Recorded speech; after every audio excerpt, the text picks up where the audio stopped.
Good morning. അങ്ങനെ വീണ്ടും weekend ആയിട്ടുണ്ട്. ഞങ്ങൾ രാവിലെ തന്നെ പോകുന്നത് ഇവിടെ അടുത്തൊരു പുതിയ കേരള റെസ്റ്റോറൻറ്റ് സ്റ്റാർട്ട് ചെയ്തിട്ടുണ്ട്.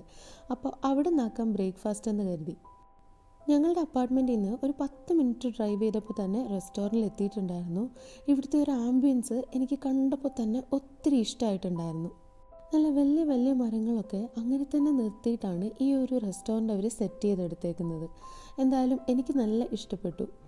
അങ്ങനെ ഞങ്ങൾ ഫുഡിനൊക്കെ ഓർഡർ കൊടുത്ത് വെയിറ്റ് ചെയ്യുന്ന സമയത്താണ് ഞാൻ ശ്രദ്ധിച്ചത്, അവിടെ നല്ല ആകാശം വരെ എത്തുന്ന അടിപൊളി ഒരു ബൊഗെയിൻ വില്ല ഉണ്ടായിരുന്നു. അതിൻ്റെ പൂക്കൾ ഫുള്ള് അവിടെ നിലത്ത് വീണ് കിടക്കുന്ന കാണാൻ തന്നെ നല്ല രസമായിരുന്നു.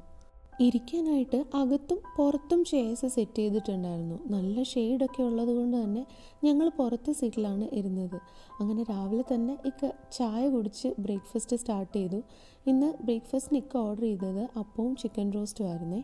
ഞാനാണെങ്കിൽ പൂരിയും കിഴങ്ങ് കറിയാണ് ഓർഡർ ചെയ്തത്. ഇടയ്ക്കിങ്ങനെ പുറത്തൊക്കെ പോയി ഫുഡ് കഴിക്കുന്നത് എനിക്ക് ഒത്തിരി ഇഷ്ടമാണ്. കാരണം എല്ലാ ദിവസവും നമ്മൾ വീട്ടിൽ ഒരേ ടൈപ്പിൽ ഫുഡ് നമ്മൾ തന്നെ കുക്ക് ചെയ്തിട്ട് കഴിക്കുമ്പോൾ നമുക്ക് ഫുഡിനോടുള്ള ഒരു ഇൻട്രസ്റ്റ് തന്നെ കുറയും. അപ്പോൾ ഇടയ്ക്ക് ഇതുപോലെ ഒന്ന് പുറത്തൊക്കെ പോയി കഴിക്കാൻ പറ്റുവാണെങ്കിൽ എനിക്ക് ഒത്തിരി സന്തോഷമാണ്.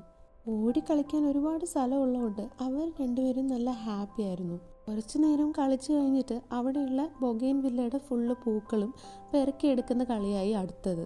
കളി തുടങ്ങിയോണ്ട് രണ്ടാളും എത്ര വിളിച്ചിട്ടും വരുന്നുണ്ടായിരുന്നില്ല. അവിടെ തന്നെ നിന്ന് പിന്നെയും പിന്നെയും പൂക്കൾ പറക്കിക്കൊണ്ടേ നിന്നു. പിന്നെ അവസാനം ഞങ്ങൾ പിടിച്ചു വലിച്ച് രണ്ടുപേരെയും കൂടി കൊണ്ടുപോകുമായിരുന്നു. അങ്ങനെ കൈ നിറയെ കടലാസ് പൂക്കളൊക്കെ ആയിട്ട് ഞങ്ങൾ വീട്ടിലേക്ക് പോയിട്ടുണ്ട്. അപ്പോൾ ഹാപ്പി വീക്കെൻഡ്.